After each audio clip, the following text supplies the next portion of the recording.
on a peur de couper la parole. Et ça, c'est un écueil que je vois très souvent en média training sur les personnes que j'accompagne, donc souvent des élus ou pas que, des chefs d'entreprise, qui tombent dans cet écueil du bon élève, voire du très bon élève. Il ne faut pas couper la parole.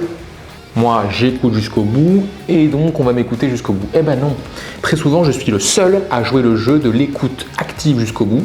Et l'image que ça renvoie, c'est moi, je suis monsieur parfait, bon élève, et face à moi, j'ai quelqu'un qui s'autorise, qui se permet, qui est libre, qui est énergique, qui est dynamique, qui est enthousiaste, parce qu'il n'est pas prisonnier de cette règle qui consiste à écouter quelqu'un jusqu'au bout parce que j'ai été bien élevé.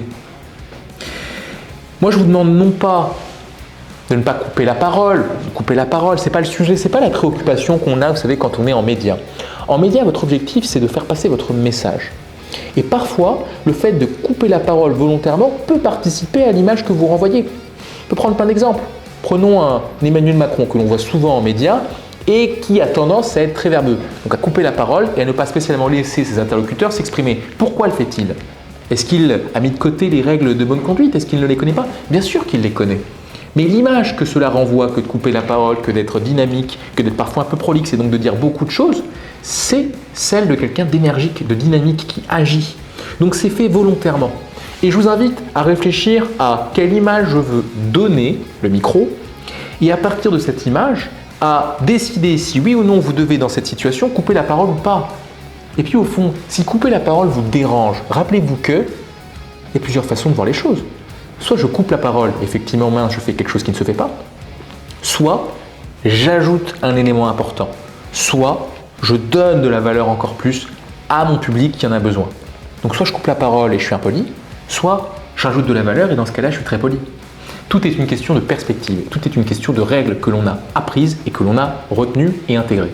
Non, vous ne coupez pas toujours la parole. Non, vous ne devez pas parfois accepter qu'on vous la coupe. Et oui, vous devez parfois accepter de la couper.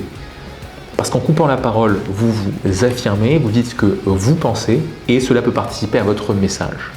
Mettez de la distance avec ces règles quand vous êtes dans ces situations de médias parce que votre image va être impactée par cette capacité que vous avez à jouer au bon élève ou pas. Et très souvent, ceux qui ont le plus de mal en média training, c'est ceux qui sont prisonniers de cette image de bon élève. Je dois bien faire, je dois être parfait.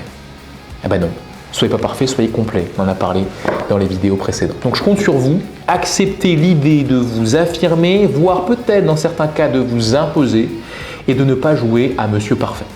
Et si c'est bon pour vous, on se retrouve demain pour la dernière vidéo consacrée au média training. Donc à demain.